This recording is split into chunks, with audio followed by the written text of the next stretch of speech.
Hi hello ಎಲ್ಲರಿಗೂ ನಮಸ್ಕಾರ. ಜ್ಯೋತಿ recipes Kannada YouTube ಚಾನಲ್ಗೆ ಸ್ವಾಗತ. ಇವತ್ತಿನ ವಿಡಿಯೋದಲ್ಲಿ ನಾವು ಹೊರಗಡೆಯಿಂದ ತಂದು ಕುಡಿಯುವಂತ ಬಿಂದು ಜ್ಯೂಸ್ ಅನ್ನು ಮನೆಯಲ್ಲೇ ಹೇಗೆ ಮಾಡ್ಕೊಳ್ಳೋದು ಅಂತ ತೋರಿಸ್ಕೊಡ್ತಾ ಇದ್ದೀನಿ. ಇದು ನಮಗೆ ಜೀರ್ಣ ಶಕ್ತಿಗೆ, ಆಸಿಡಿಟಿ ಸಮಸ್ಯೆ ಇದ್ರೆ ಎಲ್ಲದಕ್ಕೂ ತುಂಬಾನೇ ಹೆಲ್ಪ್ ಮಾಡುತ್ತೆ. ತುಂಬಾನೇ ಸಿಂಪಲ್ ಆಗಿ ಮನೆಯಲ್ಲಿ ಮಾಡ್ಕೊಳ್ಬಹುದು. ಇಲ್ಲಿ ನಾನು ಒಂದು ಬೌಲ್ಗೆ ಅರ್ಧ ಕಪ್ ಆಗುವಷ್ಟು ಫ್ರೆಶ್ ಆಗಿರುವಂತ ಹುಣಸೆ ಹಣ್ಣನ್ನ ಹಾಕೊಂಡಿದ್ದೀನಿ. ಅದೇ ಕಪ್ಪಲ್ಲಿ 2 ಕಪ್ ಆಗುವಷ್ಟು ನೀರ್ ಹಾಕಿ ಇದನ್ನ ನೆನೆಯೋದಕ್ಕೆ ಬಿಡ್ಬೇಕು. ಹಾಗೆ ಇನ್ನೊಂದು ಬೌಲ್ ತೆಗೆದುಕೊಂಡು ಅದಕ್ಕೆ ನಾನು ಅದೇ ಕಪ್ಪಲ್ಲಿ 3/4 ಕಪ್ ಆಗುವಷ್ಟು ಬೆಲ್ಲ ತೆಗೆದುಕೊಂಡಿದ್ದೀನಿ. 3/4 ಕಪ್ಪಿಗೆ ನಾನು 1 ಕಪ್ ಆಗುವಷ್ಟು ನೀರು, ಬೆಲ್ಲ ಮುಳುಗುವಷ್ಟು ಸಾಕು.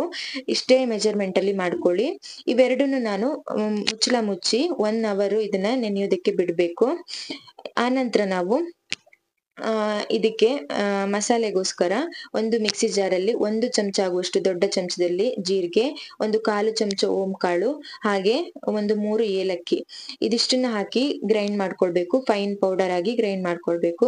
ಹುಣಸೆ ಹಣ್ಣು ಆದಷ್ಟು ನೀವು ಫ್ರೆಶ್ ಆಗಿರುವಂತದ್ದು ತೆಗೆದುಕೊಳ್ಳಿ, ಯಾಕಂದ್ರೆ ಕಪ್ಪಾಗಿದ್ರೆ ಕಲರ್ ಚೇಂಜಸ್ ಆಗುತ್ತೆ. ಹಾಗಾಗಿ ನೋಡಿ, ಈ ತರ ಫೈನ್ ಪೌಡರ್ ಆಗಿ ಗ್ರೈಂಡ್ ಮಾಡ್ಕೊಂಡು ಆನಂತರ ಇಲ್ಲಿ ನಾನು ಬೆಲ್ಲ ಚೆನ್ನಾಗಿ ಕರಗಿದೆ, ಹಾಗೆ ಹುಣಸೆ ಹಣ್ಣು ಕೂಡ ಚೆನ್ನಾಗಿ ನೆನೆದಿದೆ. ಈಗ ಇದನ್ನ ಕೈಯಿಂದ ಸರಿಯಾಗಿ ಕಿವುಚ್ಕೊಳ್ಬೇಕು. ನೋಡ್ತಾ ಇರ್ಬೋದು ನೀವು, ಚೆನ್ನಾಗಿ ಕಿವುಚ್ಕೊಳ್ಳಿ.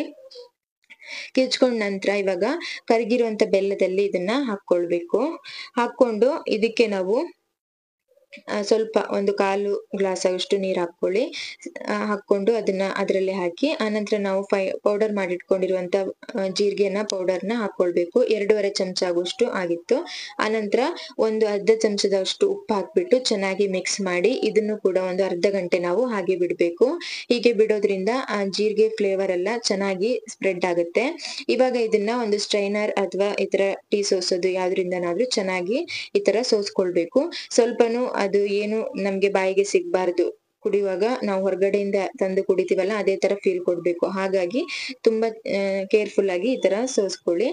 ಆನಂತರ ಉಳಿದಿರುವಂತ ಸೋಸ್ಕೊಂಡಾದ್ಮೇಲೆ ಇನ್ನೊಂದ್ಸಲ ಈ ತರ ಇಷ್ಟು ನೀರ್ ಸಿಕ್ಕಿತ್ತು. ಈಗ ಉಳಿದಿರುವಂತದಕ್ಕೂ ಒಂದು ಅರ್ಧ ಗ್ಲಾಸ್ ಆಗುವಷ್ಟು ನೀರ್ ಹಾಕಿ ಮತ್ತೆ ಇನ್ನೊಂದ್ಸಲ ನೀವು ಸೋಸ್ಕೊಂಡ್ರೆ ಇಷ್ಟೇ ಸಾಕು. ಸೇಮ್ ಮೆಜರ್ಮೆಂಟ್ ಅಲ್ಲಿ ಮಾಡಿ ನೋಡಿ. ಸೇಮ್ ನಮ್ಗೆ ಹೊರಗಡೆಯಿಂದ ತಂದು ಕುಡಿಯೋ ರೀತಿಯಲ್ಲೇ ಅಷ್ಟು ಚೆನ್ನಾಗಿ ಇರುತ್ತೆ. ತುಂಬಾನೇ ಸಿಂಪಲ್ ಆಗಿ ಮಾಡ್ಕೊಳ್ಬಹುದು. ಹೊರಗಡೆ ಆದ್ರೆ ನಮ್ಗೆ ಅವರು ಸ್ಟೋರ್ ಮಾಡೋದಕ್ಕೆ ಏನಾದ್ರೂ ಪ್ರಿಸರ್ವೇಟಿವ್ಸ್ ಎಲ್ಲ ಆಡ್ ಮಾಡಿರ್ತಾರೆ.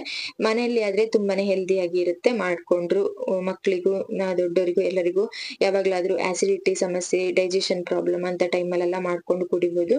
ತುಂಬಾನೇ ಸಿಂಪಲ್ ಆಗಿ ಮಾಡ್ಕೊಳ್ಬಹುದು. ನಿಮ್ಗೂ ಈ ವಿಡಿಯೋ ಇಷ್ಟ ಆದ್ರೆ ಈ ಜ್ಯೂಸ್ ರೆಸಿಪಿ ಬಿಂದು ಜ್ಯೂಸು ಮನೇಲಿ ನೀವು ಟ್ರೈ ಮಾಡಿ ನೋಡಿ.